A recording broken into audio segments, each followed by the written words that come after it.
नमस्कार, आपण पाहत आहात पुणे लाईव्ह न्यूज। पाहुयात आज दिवसभरातील ठळक घडामोडी। एका तरुणीचे बनावट आधार कार्ड तयार करून तिचे 2 तरुणांशी लग्न लावून देत फसवणूक केली। या प्रकरणी तरुणीसह 5 जणांच्या विरोधात आळंदी पोलिसांनी गुन्हा दाखल केला। खेड तालुक्यातील आळंदी येथील पोपळे मंगल कार्यालय या ठिकाणी हा प्रकार घडला। राहुल दशरथ कणसे, वय वर्ष 37, राहणार त्रिवेणीनगर तळवडे, मूळ राहणार भांडवली, तालुका मान, जिल्हा सातारा यांनी या प्रकरणी शुक्रवारी दिनांक 5 जुलै रोजी आळंदी पोलीस ठाण्यात फिर्याद दिली आहे। ज्योती रवींद्र पाटील उर्फ ज्योती धनंजय लोंढे, भावेश रवींद्र पाटील, ज्योती पाटीलचे आई वडील आणि त्यांची मुलगी निशा दत्ताराम लोखंडे, राहणार विलेपार्ले, मुंबई यांच्या विरोधात भारतीय न्याय संहिता कलम 318(2), 319(2), 318(4), 336(3), 340(2), 3 आणि 5 प्रमाणे पोलिसांनी गुन्हा दाखल केला। यातील आरोपींनी संगनमत करून मुलगी निशा लोखंडे हिचे चैतन्य खांडे यांच्यासोबत लग्न लावून देऊन चैतन्य यांच्याकडून पैसे घेतले। तसेच निशा हिचे बनावट आधार कार्ड तयार करून त्याच्या आधारे फिर्यादी राहुल कणसे यांना तिचे नाव निशा दत्तात्रय पाटील असे असल्याचे भासवले। त्यानंतर फिर्यादी राहुल यांचा भाऊ सुनील कणसे यांच्यासोबत निशा हिचे लग्न लावून दिले। त्यासाठी फिर्यादी राहुल यांच्याकडून 1,55,000 रुपये रोख तर 95,000 भावेश रवींद्र पाटील याच्या खात्यावर स्वीकारले। यात संशयितांनी संगनमत करून तोतईगिरी करून 2,50,000 रुपये घेऊन फसवणूक केली। तर आळंदी पोलीस याबाबतचा अधिक तपास करत आहेत। पुण्यातील येरवडा परिसरात असलेल्या नाल्याचे चेंबर बांधताना बिगारी काम करणाऱ्या मजुराकडून चुकून अंगावर चिखल उडल्याच्या रागात तरुणांनी लाथाबुक्क्यांनी मारून आणि डोक्यात दगड घालून मजुराची हत्या केली। या प्रकरणी तिघांवर गुन्हा दाखल केला असून दोघांना अटक करण्यात आली। आरोपींमध्ये खेड तालुक्यातील चाकण येथील एकाचा समावेश आहे। ज्ञानेश्वर निवृत्ती वाघमारे, वय वर्ष 44, राहणार विकासनगर, किवळे असे मृत्यू झालेल्या व्यक्तीचे नाव आहे। या प्रकरणी भगवान आजबे, वय वर्ष 47 यांच्या तक्रारीवरून एक अल्पवयीन मुलगा व राज सोमनाथ परदेशी, वय वर्ष 19, राहणार चाकण, प्रणव वाल्मिक अंत्रे, वय वर्ष 20, राहणार दिघे आणि चैतन्य रावसाहेब साळवी, राहणार विश्रांतवाडे यांच्यावर खुनाचा गुन्हा दाखल केला असून राज परदेशी आणि प्रणव अंत्रे या दोघांना अटक करण्यात आली। तर चैतन्य साळवी हा फरार असून अल्पवयीन मुलालाही ताब्यात घेण्यात आला आहे। बांधकाम सुरू असलेल्या इमारतीमध्ये गॅरेज डस्टमध्ये पडून चाकणमधील एका 17 वर्षीय मजुराचा मृत्यू झाला। ही घटना वाकड येथील कोहिनूर सफायर फेज 3 या ठिकाणी घडली। बालाजी जयवंत जंजाळ, वय वर्ष 45, राहणार चाकण यांनी याबाबत फिर्याद दिली आहे। त्यांच्या मुलाचा या दुर्घटनेत मृत्यू झाला आहे।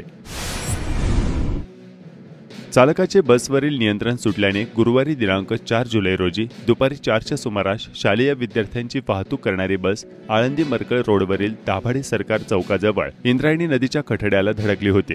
या प्रकरणी आळंदी पोलीस ठाण्यामध्ये बस चालकावर गुन्हा दाखल करण्यात आला आहे। बस चालक विशाल दत्तात्रय गुटे, वय वर्ष 22, राहणार चरोले असे गुन्हा दाखल झालेल्या चालकाचे नाव आहे। इंद्रायणी नदीच्या कठड्याला स्कूल बस क्रमांक MH12 KQ 0021 ही गाडी धडकली होती। कठडा तोडून बस अर्धी पुलाच्या बाहेर गेली होती। स्थानिक नागरिकांनी परिस्थितीचे गांभीर्य ओळखून बसमधील मुलांना तत्काळ खिडकीच्या काचा फोडून बाहेर काढले। या प्रकरणी बस चालकावर गुन्हा दाखल करण्यात आला आहे। तर आळंदी पोलीस याबाबतचा अधिक तपास करत आहेत। खेड तालुक्यातील राजगुरुनगर जवळील चांडोली गावात एका इमारतीत शनिवारी दिनांक 6 जुलै रोजी सायंकाळी बिबट्या शिरला आहे। वन विभाग आणि रेस्क्यू टीम घटनास्थळी पोहोचली आहे। रात्री उशिरापर्यंत बिबट्याला चिरबंद करण्याचे प्रयत्न सुरू होते। राजगुरुनगर चांडोली ते भरवर्दळीचे ठिकाण असणाऱ्या सम्राट रेसिडेन्सीमध्ये बिबट्या घुसल्याने एकच गोंधळ उडाला। बिबट्या भीमा नदीच्या कातकरी वस्तीपासून आल्याचे सांगण्यात येत आहे। शनिवारी सायंकाळी 7:30 वाजण्याच्या दरम्यान बिबट्या इमारतीच्या कंपाऊंडमध्ये घुसल्याने रहिवाशांची धांदल उडाली। महाराष्ट्र राज्य वीज वितरण कंपनीच्या पॉवर हाऊसच्या पाठीमागे असणाऱ्या सम्राट रेसिडेन्सी इमारतीच्या कंपाऊंडमध्ये बिबट्या घुसला, मात्र इमारतीत त्याला शिरता आले नाही। त्यामुळे मोठा अनर्थ टळला। इमारतीच्या आवारात असणाऱ्या सार्वजनिक मंडळाच्या पत्रा शेडच्या मागे बिबट्या लपल्याने बघ्याची मोठी गर्दी जमली होती। ही घटना समजताच राजगुरुनगर वन विभागाचे वनपरिक्षेत्र अधिकारी प्रदीप रौंधळांनी वन विभागाचे कर्मचारी व खेड पोलीस घटनास्थळी दाखल झाले होते। बिबट्या एकाच ठिकाणी थांबलेला आहे। रेस्क्यूचे काम रात्री उशिरापर्यंत सुरू होते। स्थानिक पत्रकारांशी संपर्क साधला असता त्यांनी काय सांगितले पाहूया। खेड तालुक्यातल्या चांडोलीमधील सम्राट रेसिडेन्सीमध्ये शिरलेला बिबट्या वन विभाग आणि रेस्क्यू टीमच्या हातावर तुरी देऊन धूम ठोकण्यात यशस्वी झाला। रात्री 10च्या सुमारास सदर बिबट्या पळून गेल्याचं लक्षात आलं। या सम्राट रेसिडेन्सीचे जे कंपाऊंड होतं त्या कंपाऊंडच्या तारेला बिबट्याचे केस दिसून आले. त्यामुळं बिबट्याने नेमकी कधी धूम ठोकली हे सुद्धा लक्षात आलेलं नाही.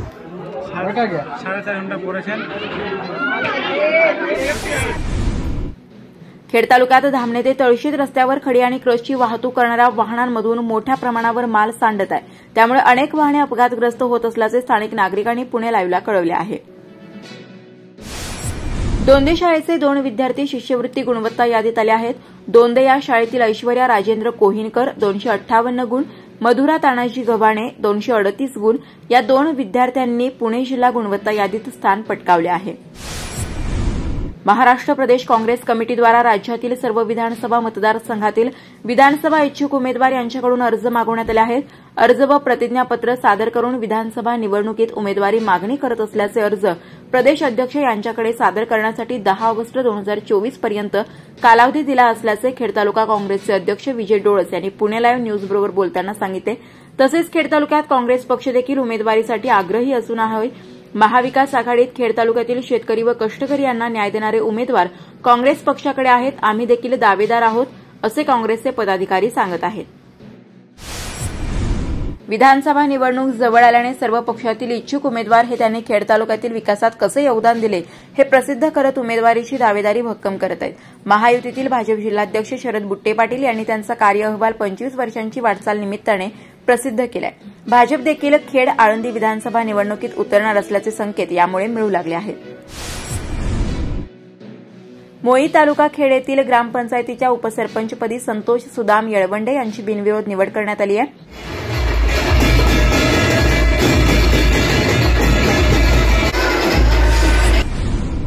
चाकण शिक्षण मंडळाच्या कला व वाणिज्य महाविद्यालयामध्ये चाकण नगर परिषद व महाविद्यालय यांच्या संयुक्त विद्यमानाने वृक्ष लागवडीचा उपक्रम राबवण्यात आला. खेड तालुक्यातील विविध प्रशालांमध्ये पंढरीची वारी दिंडी सोहळा उत्साहात संपन्न झाला. चाकण तालुका खेड येथे श्री शिवाजी विद्या मंदिर प्रशाला आणि राजगुरुनगर येथील जिल्हा परिषद प्रशाला, भोसे येथील प्रशाला आदींनी भव्य पालखी सोहळा व दिंडी काढली होती. संपूर्ण तालुक्यातील शालेय विद्यार्थ्यांच्या या दिंडी सोहळ्यावर थोडक्यात एक नजर टाकूया.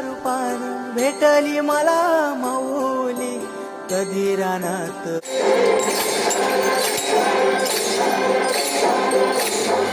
पायी चालतो मी पंढरी ग, एक बाजूला दुनिया सारी.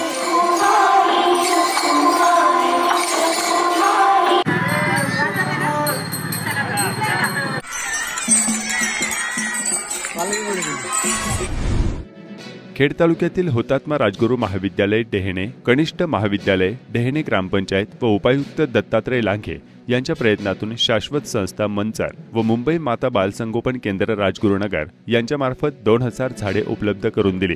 विद्यार्थ्यांची वृक्षदिंडी यावेळी काढण्यात आली. यावेळी उपायुक्त दत्तात्रय लांघे, उपसभापती विठ्ठल वनखरे आदींसह अनेक मान्यवर उपस्थित होते.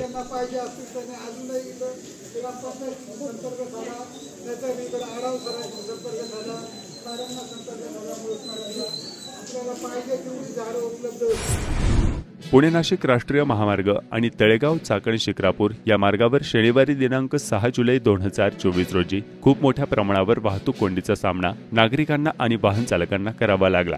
वाहनाच्या लांबच लांब रांगा लागल्याने पुणे नाशिक महामार्ग व तळेगाव चाकण ते शिक्रापूर महामार्ग आणि चाकणमधील अंतर्गत रस्ते अक्षरशः ओव्हरफ्लो झाले होते.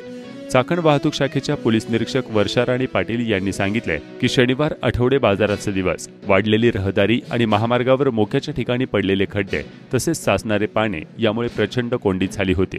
दिवसभर सिग्नल यंत्रणा बंद करून वाहतूक सुरळीत करण्यात येत होती. दरम्यान अचानक वाढलेल्या कोंडीबाबत स्थानिक पत्रकारांशी संपर्क साधला असता त्यांनी काय सांगितले पाहूया. आज शनिवारी अशी परिस्थिती निर्माण झाली होती की शनिवार हा चाकणचा आठवडे बाजाराचा दिवस असतो. आठवडे बाजाराचा दिवस असल्यामुळे गुरांच्या बाजारात येणाऱ्या वाहनांची संख्या अधिक असते. त्याचप्रमाणे मार्केटमध्ये शेतमाल घेऊन येणाऱ्या वाहनांची संख्या सुद्धा जिल्ह्याच्या बाहेरून अधिक असते. त्याच्यातच विकेंडमुळे नाशिककडे जाणाऱ्या वाहनांची संख्या वाढल्याने वाहतूक कोंडीला इथले हातभार लागला. त्याच्यामध्ये महत्त्वाची कारणं सांगायची असेल तर पावसाचं पाणी काही ठिकाणी महामार्गावरती साचून राहत आहे. त्याच्यामुळं बऱ्याच ठिकाणी रस्त्याची एकच लेनवरून वाहतूक सुरू होती. चौकांच्या ठिकाणी रस्त्याच्या लगत पाणी साचल्यामुळे अनेक प्रवासी रस्त्यावर बसेसची वाट पाहत थांबले होते. या प्रवाशांना घेण्यासाठी अनेक बसेस प्रवाशांना घेण्यासाठी आणि उतरवण्यासाठी रस्त्यावर थांबत होत्या. असं ते प्रत्येक वाहनाला 1-2-4 मिनिट म्हटलं तरी वाहतुकीवरचा ताण. मुख्य रस्त्यावरची रहदारी वाढल्यानंतर जागा मिळेल तसं या भागामध्ये वाहन पुढे दामटण्याचा अनेक जण प्रयत्न करतात. त्याच्यातच चाकण शहरात अनेक ठिकाणी जे सेवा रस्ते येतात तसे ते नावालाच उरलेत. सेवा रस्ते महामार्गातच जवळजवळ वाहतूक शाखेने मर्ज केले आहेत. पण त्या सेवा रस्त्यांवरून बऱ्याचदा शहराच्या अंतर्गत भागामध्ये 2 वाहनं समोरासमोर आली की होणारी वाहतूक कोंडी सुटत नाही. मग असं बऱ्याच ठिकाणी चित्र पाहायला मिळतं.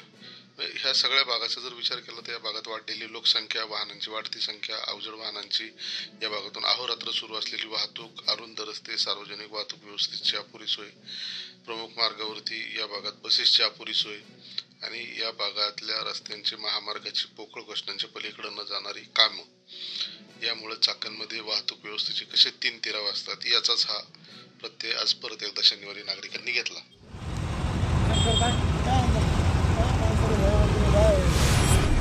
खेड कृषी उत्पन्न बाजार समितीमध्ये शनिवारी 6 जुलै रोजी कांद्याच्या आवकेत वाढ होऊन कांद्याला 3200 रुपयांपर्यंत भाव मिळाल्याचं बाजार समिती प्रशासनाकडून सांगण्यात आलं. पुढील काळात कांद्याची आवक वाढणार असल्याचं शेतकरी सांगत आहेत. ज्योतिराव फुले मार्केट यार्ड चाकण या ठिकाणी आज 2000 पिशवी म्हणजे 1000 क्विंटल कांद्याची आवक झालेली असून बाजारभाव 2000 रुपये ते 3000 रुपयापर्यंत या ठिकाणी लिलाव झालेले आहेत.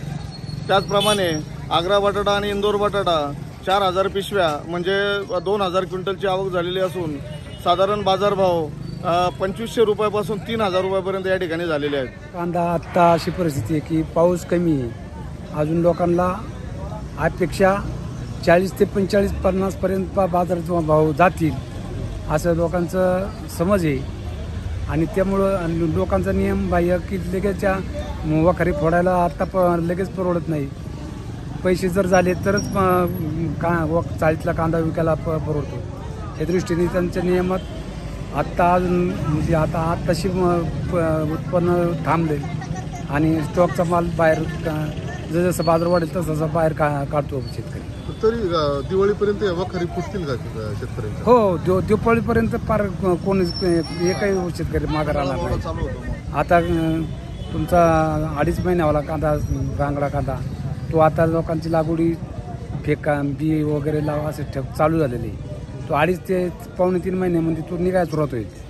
तो निघायला सुरुवात झाली की ह्या कांद्याला मग गरज भागल्यानंतर ह्या कांद्याला बाजार कमी होतात ना.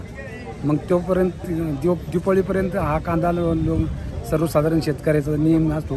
त्याच्यापुढं वातावरणानुसार टिकत पण नाही आणि मग कांद्याची जी क्षमता आहे ती कमी होत जाते आणि त्यानुसार ती मग विकली जातात. चंद्रकांत हरिभाऊ थिटे, गाव केंदूर. खेड कृषी उत्पन्न बाजार समितीमध्ये शनिवारी 6 जुलै रोजी तरकारी मालाची आवक घटून भाव वाढल्याचे बाजार समिती प्रशासनाकडून सांगण्यात आले. बाजार समिती खेड चाकण उपबाजार, महात्मा फुले मार्केट यार्ड चाकण उपबाजार येथे तरकारी विभागामध्ये पावसामुळे सध्या आवक घटलेली आहे. परंतु मिरची, गवार, टोमॅटो यांना भाव खाल्लेला आहे. कोथिंबीर व मेथीने सुद्धा भाव खाल्लेला आहे आणि कोथिंबीर 5 रुपयापासून तर 20 रुपयापर्यंत कोथिंबीर खपलेली आहे आजच्याला. तरी पावसामुळे आवक घटलेली आहे. नमस्कार, आपण पाहत आहात पुणे लाईव्ह न्यूज.